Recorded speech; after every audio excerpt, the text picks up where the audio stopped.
Alhamdulillah, wassalatu wassalamu ala Rasulillah wa ala alihi wa sahbihi wa mawalah wa ba'du. Oleh Bapak Gubernur, Bapak Panglima dan Bapak Kapolda, saya ingin nitip pesan pada adik-adik mahasiswa, para pemuda, bahwa 4 pilar yang kita sepakati dalam berbangsa dan bernegara, ya, UUD 45, Pancasila, NKRI, dan Bhinneka Tunggal Ika, sebisa mungkin tidak lagi terus didiskursuskan dan diseminarkan, tapi yang paling penting adalah bagaimana pengamalan. Jadi Kak Indra sekarang membuktikan hal-hal yang nyata. Bukan berarti pengetahuan dan wacana itu tidak penting, itu penting, terus harus dikuatkan. Tapi salah satu kekurangan di antara kita adalah bagaimana mengamalkan. Jadi pengetahuan tanpa diamalkan itu pengetahuannya menjadi sia-sia. Bagaimana ber-Pancasila, ber-NKRI, ber-Bhinneka Tunggal Ika, dan ber-UUD 1945 itu sebisa mungkin terus untuk dikuatkan, dan kalau perlu peningkatan pengamalannya. Jadi sebagai pemuda, ya, sebagai generasi yang akan tentu meneruskan kepemimpinan bangsa ini, mari berlomba-lomba untuk mengamalkan apa yang sudah diketahui, ya kan? Di samping terus mengupgrade pengetahuan kita di dalam rangka menguatkan wawasan kita dalam berbangsa dan bernegara. Saya berharap kepada bapak-bapak yang berhormat narasumber ikut membantu adik-adik mahasiswa dan seluruh pemuda untuk sama-sama berjalan beriringan di dalam membangun bangsa ini. Pentingnya toleransi dalam kehidupan bermasyarakat, berbangsa, dan bernegara merupakan modal sosial untuk membangun kedaulatan politik, kemandirian dalam ekonomi, dan kepribadian dalam budaya. Sikap intoleran maupun aksi radikal sama-sama memiliki dampak yang berbahaya untuk kelangsungan hidup di masyarakat, karena dapat menimbulkan perpecahan yang dapat meruntuhkan rasa persatuan antar sesama warga negara.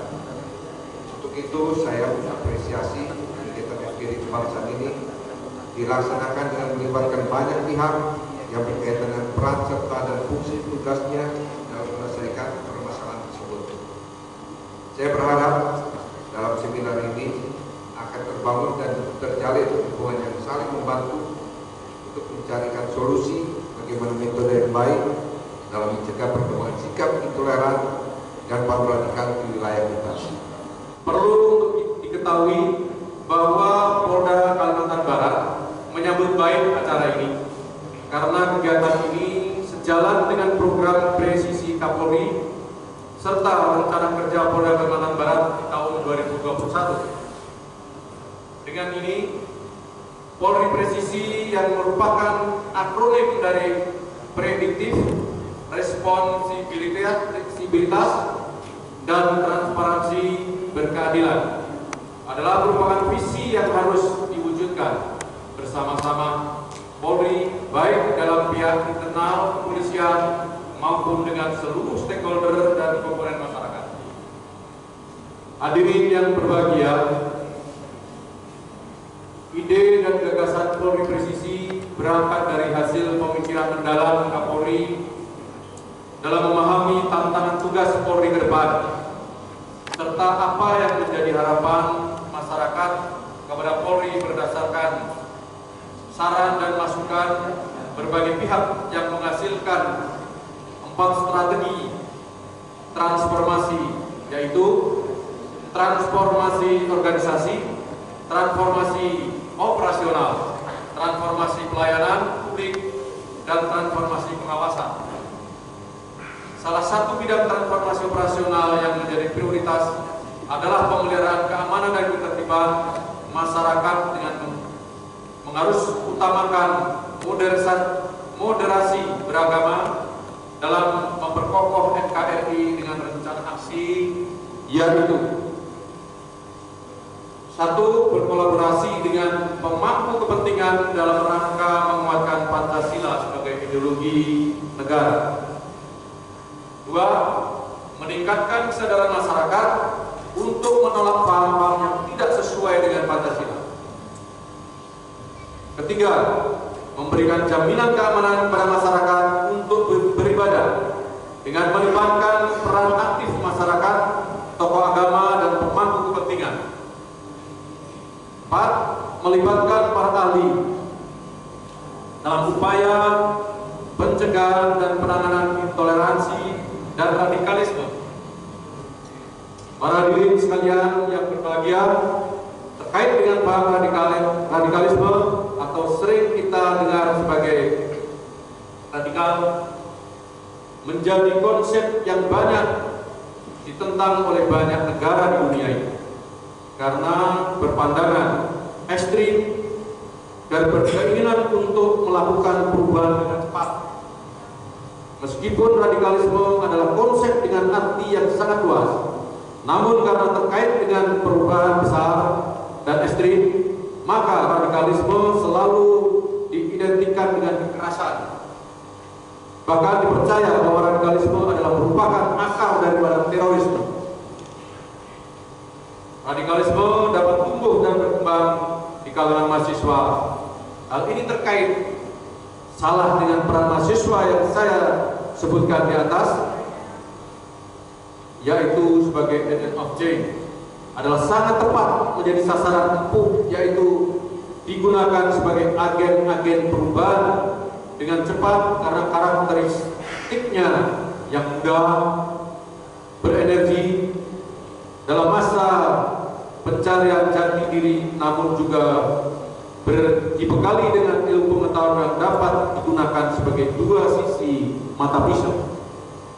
Oleh karena itu, saya berpesan kepada para peserta FGD sekalian bahwa kita perlu untuk membangun sistem, yaitu emosi, sikap, tingkah laku, opini, dan motivasi dari kelompok pemuda, mahasiswa, dan tokoh akademisi yang ada di Pontianak, Provinsi Kalimantan Barat, bahwa sikap intoleransi tidak boleh berkembang di wilayah ini, karena sikap dan toleransi merupakan bibit-bibit radikalisme yang dapat berkembang menjadi aksi terorisme. Para hadirin yang berbahagia, sebelum saya menutup sambutan ini, saya menyampaikan beberapa perhatian. Yang pertama, kuatkan pola pikir pemuda dan mahasiswa bahwa ideologi Pancasila sebagai dasar negara Republik Indonesia sudah bersifat final dan mengikat bagi seluruh warga negara Indonesia. Kedua, bahwa sistem pemerintahan berdasarkan syariat Islam tidak bisa diterapkan di Indonesia meskipun mayoritas penduduk Indonesia adalah pemeluk agama Islam. Ketiga, berikan doktrin kepada seluruh komponen masyarakat bahwa paham intoleransi tidak boleh berkembang di wilayah Kalimantan Barat. Keempat, membuat kesepakatan bahwa terciptanya persatuan dan kesatuan bangsa Indonesia merupakan tanggung jawab seluruh komponen masyarakat Kalimantan Barat. Pemuda dan mahasiswa merupakan ujung tombak bangsa. Wawasan kebangsaan dimaknai sebagai cara pandang bangsa Indonesia tentang diri dari lingkungannya yang mengutamakan persatuan dan kesatuan bangsa serta kesatuan wilayah. Hal ini harus dilandasi dengan Pancasila, Undang-Undang Dasar Negara Republik Indonesia tahun 1945, Bhinneka Tunggal Ika, dan Negara Kesatuan Republik Indonesia (NKRI) untuk mewujudkan cita-cita dan tujuan bangsa dan bernegara. Hadirin yang saya hormati, mengingat peran pemuda yang sangat strategis sebagai penerus pimpinan bangsa dan agama, untuk itu sangat perlu dibekali dengan mental yang tangguh serta wawasan kebangsaan yang luas, sikap mental yang cerdas dan berkarakter perlu dikembangkan. Sejak masih muda, untuk itu peran pendidik menjadi penting dalam perkembangan karakter pemuda di Indonesia, khususnya di wilayah Kalimantan Barat. Pendidikan dan tingkat dasar hingga perguruan tinggi sudah seharusnya memberikan perhatian tidak hanya pada pengembangan kecerdasan intelektual, namun juga pada pengembangan sikap mental positif untuk para lulusan sebagai contoh rasa cinta pada tanah air, rasa bangga sebagai bangsa Indonesia, dan berwawasan kebangsaan yang luas keseimbangan antara kemampuan intelektual dan mental positif akan mampu menumbuhkan generasi muda yang cerdas dan berkarakter. Hadirin yang berbahagia, selanjutnya mencermati tantangan di masa depan, terutama di masa pandemi seperti saat ini. Kita semua diharapkan dapat turut berperan dalam upaya mencegah penyebaran penyakit. Kita harus disiplin dalam menerapkan protokol kesehatan, dan pada saatnya kita harus turut mengedukasi masyarakat terkait dengan protokol kesehatan dengan selalu menggunakan masker, mencuci tangan, dan menjaga jarak demi menghindari kerumunan. Bagaimana kita akan mengerti tentang wawasan kebangsaan kalau kita tidak mengerti tentang Pancasila? Sementara di Pancasila itulah ya, lahir suatu kekuatan bangsa. Pancasila itulah menjadi ideologi, filsafat yang termuat mulai dari sila pertama ketuhanan yang Maha Esa. Ketuhanan yang Maha Esa, kemanusiaan yang adil dan beradab, persatuan Indonesia, kerakyatan yang dipimpin oleh hikmat kebijaksanaan dan pemusyawaratan perwakilan, keadilan sosial bagi seluruh rakyat Indonesia. Semua ada di sini. Termasuklah ketika kita bicara tentang wawasan kebangsaan yang di dalamnya ada pemahaman, ada cinta kasih, sayang, toleransi terhadap perbedaan etnis dan agama. Maka saya lebih senang kalau kemudian ideologi Pancasila itu didahulukan daripada wawasan kebangsaan. Adapun tantangan bangsa saat ini, yang pertama, ini yang menjadi pokok bahasan kita pada siang hari ini, yaitu berkembangnya ideologi atau paham tertentu selain Pancasila. Yang berkedok agama, atas nama rakyat, kebebasan intelektual dan lain sebagainya, ini harus kita waspadai. Kemudian yang kedua, pergeseran nilai dan norma dalam masyarakat. Tentu pergeseran nilai ini mulai dari yang konsumtif, nah ini suatu gaya hidup masyarakat kita yang mana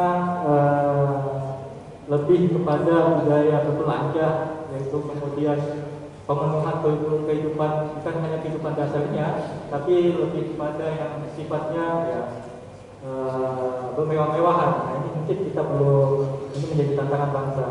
Kemudian pelemahan generasi bangsa, ini sangat disayangkan sekali. Ini dilakukan dari dalam melalui penyalahgunaan narkotika dan obat-obat terlarang. Nah, ini kami harapkan adik-adik mahasiswa yang merupakan generasi penerus bangsa ini tidak terjerumus dalam narkoba, karena kita sudah lihat banyak dampaknya, sudah banyak korbannya, bahwa itu tidak baik. Dan ya bukan pesimis, namun kita bisa lihat saja contoh-contoh di TV yang artis yang dulu ketangkap, habis itu bebas, kemudian ketangkap kembali. Nah ini oknum ya, oknum. Jadi saya tidak bisa lepas kalau udah kita mengenal nama narkoba. Nah jangan sekali-sekali pernah mencoba, kecuali nasi goreng, rokok, dan bala-bala itu sih. Kemudian aksi terorisme, nah ini aksi ini yang menemukan rasa takut.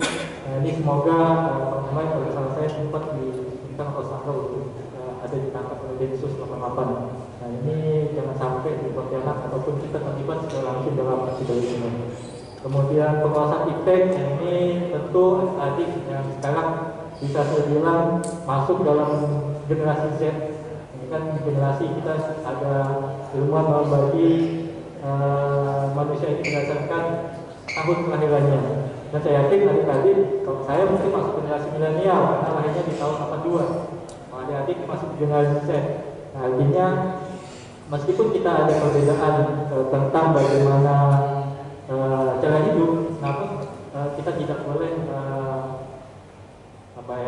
tidak boleh membedakan itu menjadi suatu yang bisa memecah belah. Nah, ini Mari kita bersama-sama untuk membangun negara Republik Indonesia. Kita jangan terfokus dengan isu-isu global yang sering merusak tatanan pemikiran-pemikiran kita. Apalagi melalui media sosial. Kalau kita benar-benar ingin menyaring yang benar itu yang mana. Sehingga cukup tertarik juga kita berbicara tentang radikalisme. Kalau kita masuk dengan radikalisme, itu tidak lepas daripada intoleran. Intoleran inilah yang awal pertama kali jadi. Kalau intoleran ini berjalan, otomatis radikalisme juga akan ikut berjalan. Maka dari itulah kita harus waspada. Adik-adik yang saya hormati, Pancasila merupakan pandangan hidup kita. Pancasila adalah merupakan satu ideologi kita. Hukum, segala hukum yang ada di Indonesia ini, wabil khususnya yang ada di Kalimantan Barat ini, harus berpatokan dengan Pancasila. Mengapa Pancasila didepankan? Karena Pancasila merupakan mempersatukan putra-putri, tokoh-tokoh masyarakat bangsa Indonesia, melampirkan maupun lembaga itu harus menggunakan daripada asasnya Pancasila. Senin, tanggal 15 Maret 2021. Kami selaku perwakilan akademisi dan mahasiswa Kalimantan Barat menyatakan sikap bahwa 1. Meningkatnya aktivitas radikalisme dan sikap intoleransi di wilayah Kalimantan Barat tidak ada kaitannya dengan ajaran agama Islam atau ajaran agama apapun. 2. Ideologi Pancasila sebagai dasar negara Republik Indonesia sudah bersifat final dan mengikat bagi seluruh warga negara Indonesia. 3. Sistem pemerintahan berdasarkan syariat Islam tidak bisa diterapkan di Indonesia meskipun mayoritas penduduk Indonesia adalah pemeluk agama Islam. 4. Sikap intoleransi tidak boleh berkembang di wilayah Kalimantan Barat karena sikap intoleransi merupakan bibit-bibit paham radikalisme yang dapat berkembang menjadi aksi terorisme. 5. Terciptanya persatuan dan kesatuan bangsa Indonesia merupakan tanggung jawab seluruh komponen masyarakat Kalimantan Barat. Demikian deklarasi ini saya sampaikan sebagai bentuk komitmen dan tanggung jawab bersama tanpa ada upaya paksaan dari pihak manapun. Pontianak 15 Maret 2021. Sekian, terima kasih. Wassalamualaikum warahmatullahi wabarakatuh.